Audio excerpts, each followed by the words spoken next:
Hello, John Brewer here. Today's video is about Dunashot 3, the continuing adventures of Bob Kerman attempting to save Jeb and Bill stranded on the surface of Duna. The command ship that we've used before, the Jebediah Kerman, has been fitted with a rescue rocket rover on the front and a glider that will deliver a Dunan rover to the stranded Kerbals on the surface so that they can drive to wherever the much less maneuverable rescue rocket happens to come down. Now, here I'm having an encounter with the Mun on my way out of the Kerbin system, which was purely accidental. The maneuver node system seemed unhappy with giving me a orbit estimation after my Mooner encounter, so I just ended up burning past the moon and entering a heliocentric orbit. Here you can see I'm past the moon, but I don't have a good encounter with Duna. So I need to set up a new maneuver, and wouldn't you know, once I do, I run out of fuel. So I have to top the engines off from the main module. In all fairness, I was expecting to have to refuel the engines themselves, because I didn't get to replace the engine block on this ship. But I was hoping to do it after I had actually gotten an encounter. So it goes. Anyways, we're about 1,600 meters per second of delta V into the mission now, and I'm lining up my approach to Duna. After fiddling with it for a while, I just maneuver myself to the point that I don't have an estimated orbit after Duna, which means I believe the game thinks I'm going to collide with the planet, which is good enough for me when I'm on approach and intend to land. As I do get closer, I realize that I actually have an Ike encounter. Ike encounters are pretty common when you're coming in from the plane of the star system. Ike has the largest sphere of influence relative to its parent body of any moon, so your chances of encountering Ike accidentally while approaching Duna is actually greater than your chance of encountering any other moon while approaching any other planet. Ike is just huge and low, and you are fairly likely to get an encounter with it when you are trying to encounter Duna. So the next step after maneuvering around Ike is the aerobraking into Dunan orbit. I was a little worried about this one. I did the math, and it told me that I wanted an approach bottoming out at about 12.1 kilometers.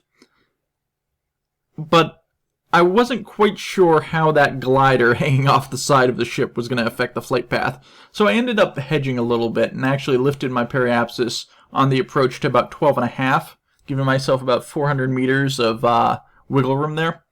I apparently didn't need to worry, though. The aero capture went off without a hitch. And I ended up in a higher than expected apoapsis, but not by any really disastrous amount. Anyways, so here I go. I'm circularizing my orbit. I want to be at about 50,000 meters because the Dunan atmosphere starts at about 40,000. I had to adjust my orbit to pass over the target site. Now, as you can see, my inclination is way off. The inclination change ended up burning about 500 meters per second of delta V. But fortunately, because I used aerobraking to get into orbit, I had plenty of fuel left over. That was not a major issue putting on the mission.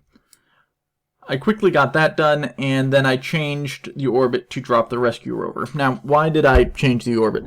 The rescue rover itself has no capacity to maneuver on its own. It has one engine on it, and that's the actual rescue rocket that's going to return to Dunan orbit. What that means is the Jebediah actually has to change its orbit to intersect with the landing site, let the rover go, and then return itself to a safe orbit around the planet. Now here I ended up actually doing my deorbit burn early, and I ended up bringing the periapsis down to the west of the target site. I really want it to be to the east, because I know that I'm going to lose speed to the atmosphere as I'm coming through, and the estimate on Kerbal Space Program doesn't take that into account. But I also am coming in at 7,000 meters at my periapsis, so I'm thinking I'll probably be okay.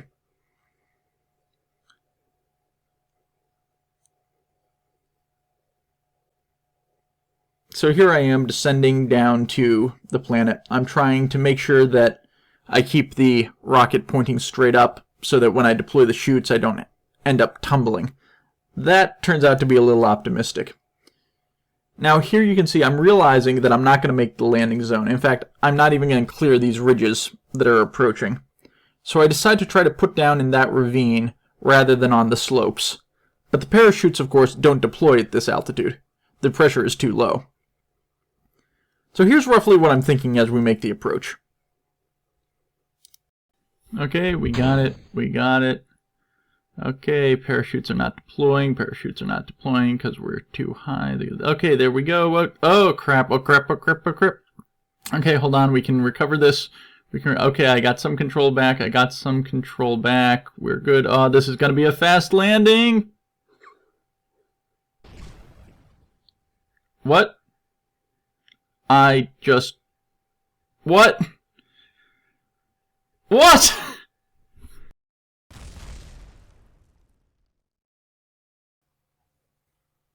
And that's a mission failure right there. The rescue rocket just snapped in half as I was trying to get it under control. This keeps happening to me on Duna. It happened on Dunashot 1, and now it's happened on, and then it happened again on Dunashot 2 to a lesser extent. And now it's happened on Dunashot 3, where the rockets just fall apart when the parachutes deploy. I'm not sure exactly why this is happening. I tested these on Kerbin, and I would expect the jerk forces generated by the parachutes to be greater on Kerbin because of the thicker atmosphere. The aerodynamic forces would just be harsher, but this keeps happening to me on Duna, which is really irritating. It's a lot harder to get to Duna. Anyways, once I finished riding my rover down the hill and watching it explode, I tried switching back to the Jebediah so that I could at least drop the glider onto my Kerbals, but then Kerbin crashed. Or Kerbal Space Program crashed, rather. And I said that's probably enough for today. I think that I may actually put down this game for a while. It's, you know, things like this happening are just really, really demoralizing, because it takes hours and hours to reach these kinds of places. So I will probably go and work on something else. Perhaps whatever I end up working on will end up here too. Create some videos of that. Until then, I'm John Brewer. Come and learn from my mistakes.